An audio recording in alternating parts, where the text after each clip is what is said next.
Suit దాఖలు చేయండి, writ petition విచారణకు అర్హత లేదు, అంతర్రాష్ట్ర జల వివాదాలకు ఇది సరైన మార్గం కాదు, నల్లమల సాగర్ విషయంలో తెలంగాణ ప్రభుత్వానికి సుప్రీంకోర్టు సూచన, రిట్ పిల్ను ఉపసంహరించుకున్న సర్కార్, ఇల్లు నల్లమల సాగర్ ప్రాజెక్టు విషయంలో ఈ నీళ్ళని ఆంధ్రకు మలుపుకపోతున్నారని చెప్పేసి సుప్రీంకోర్టులో రిట్ పిటిషన్ వేసారు.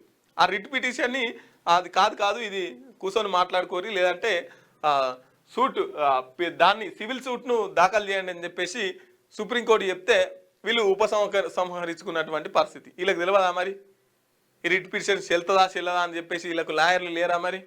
ఇలా లాయర్లు చెప్పాలి కదా మరి.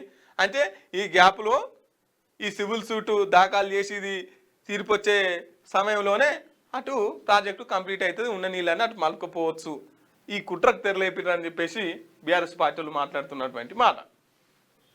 సుప్రీంకోర్టులో సూట్ పోలవరం నల్లమల సాగర్కు వ్యతిరేకంగా దాఖలు చేస్తామని చెప్పేసి మంత్రి ఉత్తమ్ కుమార్ రెడ్డి మాట్లాడుతున్నారు.